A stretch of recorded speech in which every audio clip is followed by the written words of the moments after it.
what was the dream team practices like? Nobody ever you couldn't get in there, right? The Magic Jordan scrimmages.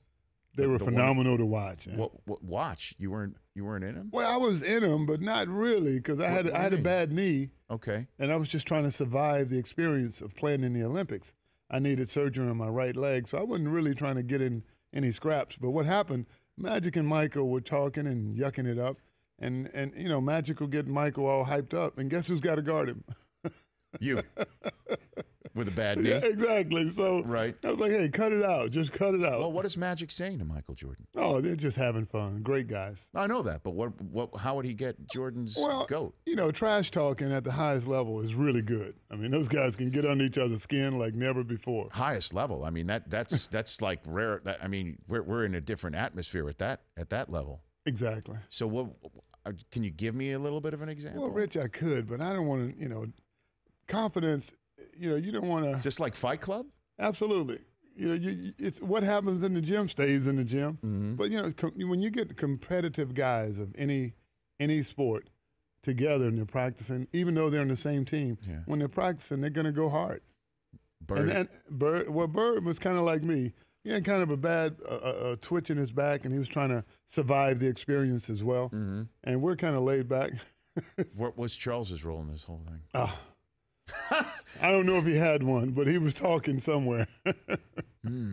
This is always stuff that I cannot believe actually did happen. We're also showing a shot of Leitner on the screen right now. Were you guys surprised it was him, not Shaq, being added to the team? You know, sometimes people ask what was the criterion for making that team.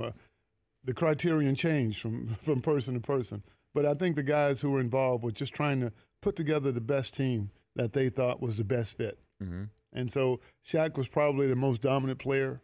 Leitner was probably the best winner at that time in college basketball. Right. So you couldn't go wrong. And while we're on the subject of college basketball, you know, I wanted to ask you about this. Clyde Drexler here on the Rich Eisen Show. Every year we see at the ESPYs, you know, Jim Valvano, and then they will always show the moment that he's running on the court looking for someone to hug. Can't believe that NC State just pulled off the greatest upset of all time. You were on the opposite end of that. What is that like for you to relive that almost all the time? Well, you don't relive it because that's one game out of like 2,000-3,000 games that you've played. Mm-hmm. That was an important game, and of course you like to win, and so you're disappointed. But you got to understand, from my standpoint, we played hard with the best team in college basketball. North Carolina State was a very good team. People don't realize they beat 4 or 5 good teams before they beat us the exact same way. Coming from behind, guys had to miss free throws in order for them to even have a chance to win the game. And so I'll take that every time, really. Sure. But give them credit. They were able to do it. Jim Valvano, if he didn't win that game, we would never know who he was, or his cancer research would never be as great as it has been. So there's a reason why things happen, Rich. What was the first time you met Hakeem? First time I met Hakeem, he came in. He was Hakeem, right? Akeem, A-K-E-E-M. Okay, he was Akeem at the time. And, you know, the H was silent, so he probably said Hakeem, but nobody really heard it. Right. And so we just a lot of ignorance on our part, basically. And so he was the nicest guy ever. He came in from Nigeria, and Coach Lewis, Guy Lewis, who's our head coach, he was one of those coaches who thought if you were a big guy, 6'10" or over, he could teach you how to play in the post. And luckily, Hakeem went to that coach. Had he gone to a guard-oriented coach, it might have been a different story. Think about it. Because even though he was 6'10", he was probably 195, and he had good legs because he played soccer. But his basketball skills, you know, were not there at that time. When was the first time you dunked a basketball? Do you remember that? Oh, Rich, you know, I dunked a basketball probably in the 9th grade, and I think I celebrated for like a week. What was just a regular dunk, two-hand, windmill? What'd you do? It was a rub-in, probably with a volleyball, because you couldn't palm it. You know? Then you celebrated for 2 like weeks. a week? Because then, you know, it's promising, you know, wow, I'm going to continue to grow, hopefully, and I know I'm going to be able to do more in the future. So it was that realization that if you practice and if you continue to grow, good things is going to happen. Yeah, then Houston this year had a tournament win for the first time since Phi Slamma Jamma. Yeah, that was good to see. That was good to see. I know. Good for the program, Good for the city. Yeah, that kid Gray. He could play. Don't you think?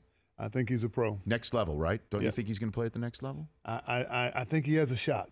Okay. Because on that next level, everyone's big, quick, fast, they're experienced, and those jobs are hard to get. If you were playing Clyde Drexler here on the Rich Eisen Show, if you were playing now, would you be one and done? Would you have been one and done at Houston? It's hard to say. I mean, think about it. When we were coming out, guys like Magic Johnson, Isaiah Thomas, they were 1 and 2 and done. It happened, James Worthy, Michael Jordan, Hakeem, and I, we were 3 and done. But could we have gone a couple of years earlier? I'm sure. You sure? I'm sure. Yeah, because we were looking at your draft beforehand. The number of juniors and seniors, they were all, right? 7 of the top 10 were seniors. Seniors. Wow. And then 3 juniors. Well, back then, you had to be exceptional to go early. You had to prove yourself because you couldn't just come out of high school and say, I want to go. You had to have some stats to back it up.